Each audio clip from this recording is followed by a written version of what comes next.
Thank you, Deputy Speaker. Many people in my electorate of Forest and around Australia have been struggling with cost of living and still are. Not only are emergency relief groups reporting significant increases in the number of people needing help, they're also reporting providing help to people who have never needed it before. Now, this has been the case for the last 18 months, and I think the Prime Minister must have had a sudden insight or brainwave or epiphany maybe over Christmas. Perhaps this was when he was actually in Australia as opposed to overseas or on Toto 1. We are somehow expected to believe that suddenly, after 18 months of distraction and mismanagement of the economy, the PM belatedly realised that there are millions of Australians struggling with the cost of living. But let's be honest here, this decision is about one thing and one thing only: the Prime Minister's job and the Dunkley by-election. There is no doubt that Labor has mismanaged the economy and that Australians are worse off as a result. Higher interest rates, high inflation, high cost of living and increased spending of an additional $209 billion since coming to government. But we also know the Prime Minister chose this option instead of one of the other options provided by Treasury, alternative options that would not have broken Labor's election promises or pitted one Australian against another in a dreadful class warfare act, by taking from one group of taxpayers to give to another. These are the people with the legislated tax cuts who were promised that through legislation. Labor is actually saying to those people, you don't deserve those legislated tax cuts. This decision actively disincentivises Australians who want to or actually need to earn and retain more of their income to provide for their families. Removing that 37-cent tax bracket incentivises workers, no matter where they start, to keep upskilling, investing in opportunities or simply taking on the extra shifts to increase their incomes to meet their commitments and, as I say, support their families. This comes at the same time that people are already paying more tax to the government. Personal income tax receipts have risen by a record 27%, the Los Lamito and bracket creep combined. Labor is trying to sell their changes as overall tax cuts, but Labor is actively entrenching bracket creep. And this may be a short-term sugar hit that we see in this legislation. However, Treasury has said that this legislation will actually see an increase in taxes of $1.3 billion over the next 4 years and $28 billion over the next decade. 1.8 million households and taxpayers will be worse off, and they are the ones who will not receive those legislated stage 3 tax cuts. 4 million households will be worse off over the medium term. In actual fact, this is going to affect many young people as they improve their incomes, and even those that are not yet in the workforce itself. Now, the Coalition will always support lower taxes, and like my colleagues, I actually respect and value the Australians who work and pay taxes that fund so many of the services and programs delivered by government that people rely on. But Labor has deliberately broken a promise they repeatedly made to the Australian people. The Prime Minister looks shifty in this instance. A promise made around 100 times, both before, during and after the election. Australians now know they cannot trust anything that comes out of the mouths of the Prime Minister, the Treasurer or any Labor member or senator. The Prime Minister's now immortal words, "My word is my bond," translated actually means, and they know it, I will do and say whatever I need to do to get elected and change it later. The same can be said of the Prime Minister's pre-election promise that one of the things that people have a right to believe is that when a politician makes a commitment before an election, they keep it, and I intend to do just that. He also said we're not going to interfere with the legislated tax cuts which are there. Now, no one will forget what is clearly a demonstrated, calculated and deliberate deceit, the deliberate misleading of the Australian people by the Prime Minister. Now, trust, Prime Minister, you used this word constantly during the election campaign. Well, Prime Minister, you've lost the trust of the Australian people, and you've proven to them that you lack integrity. While there are some people who will benefit from this broken promise, A broken promise is a broken promise. And Prime Minister, your word is no longer your bond. Every time the Prime Minister or Treasurer says, we have not changed our position or we are not considering or planning any changes, the Australian people will know and do know that they cannot trust you. Australians know that this is just the start. What's next? What's the next broken promise? Will it be capital gains? Will it be negative gearing? Will it be inheritance taxes? Will it be changes to family trust? The list is endless. But we do know that nothing is off the table. And every time the Prime Minister, the Treasurer or Labor members say the words, we're not considering it or we have no plans, that's Labor's code words for watch this space. But the greatest cost of this legislation is the critical lost opportunity for actual tax reform contained in the existing legislated stage 3 tax cuts. Tax reform that would have actively encouraged and rewarded aspirational Australians. That encouragement to have a red-hot go, whether that's in small business or in the employment or career opportunities.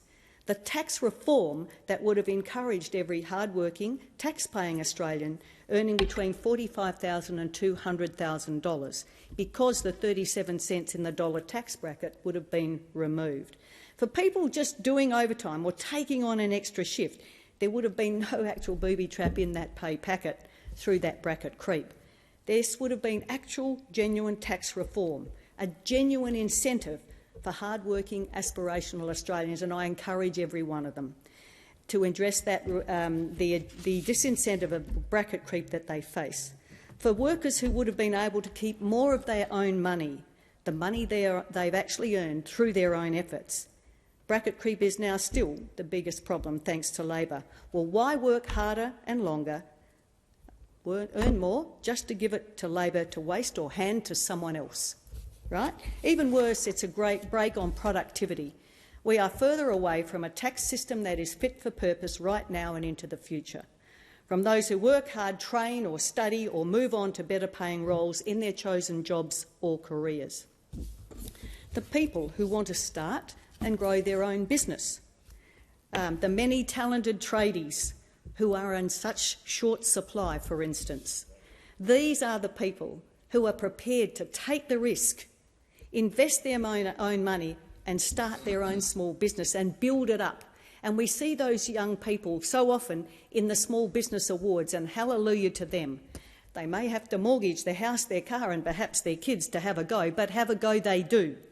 And I take my hat off to every small business owner in my electorate, the small businesses that employ our locals, the small businesses that support the sporting clubs, the local emergency services. They're often the people doing that same work voluntarily. They're the volunteers often in our communities.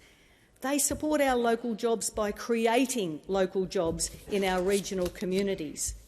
They are the people who often give our young people their very first job in a small business.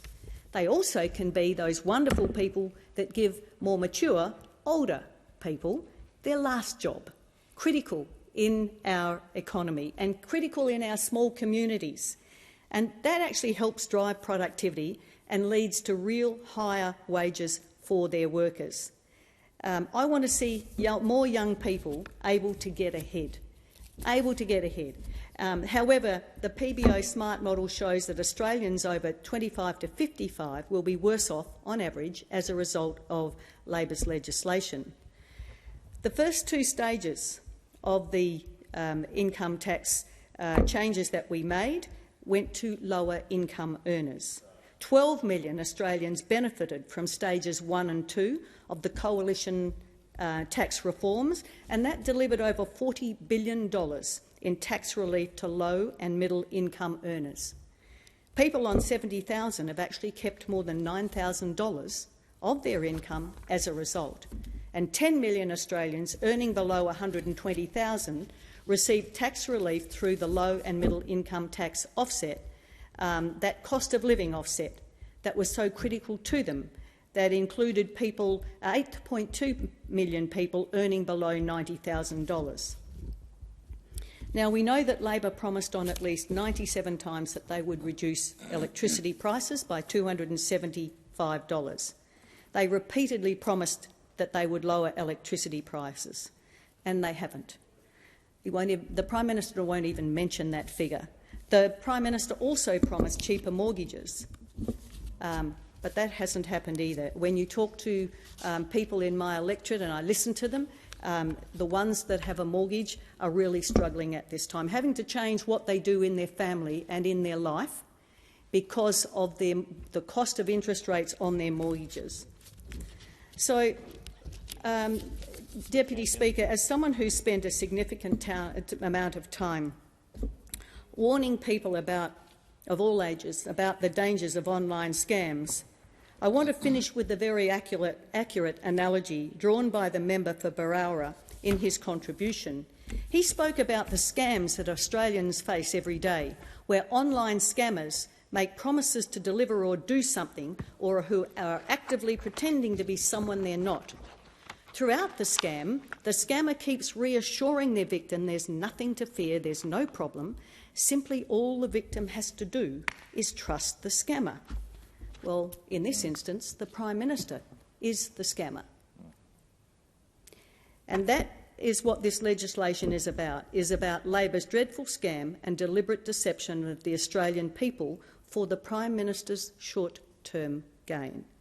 Now, as I said, the Coalition will always support lower taxes, but we will take a tax reform package to the next election that will deliver lower, simpler and fairer taxes to help fight bracket creep, to enable and encourage and foster aspirational Australians to be able to keep more of their own money.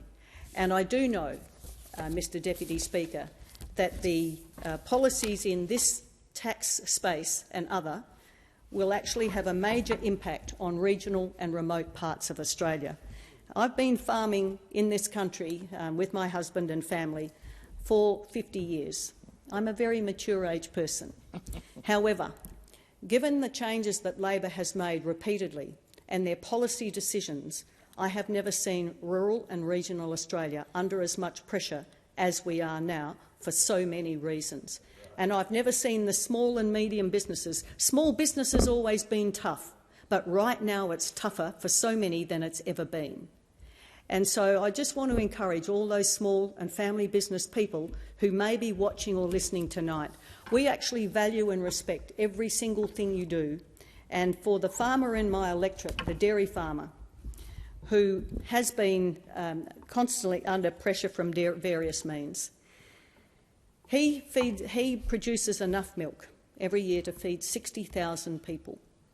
And he said to me, you know, the layer upon layer that we're noticing, the changes to industrial relations, one thing after another from this government, he said to me, you know, at some point, we produce the best quality milk in Australia. We produce the best quality food and fibre for Australians and others around the world. At some point, wouldn't you think to those people that one of the things the government could do is just say thank you?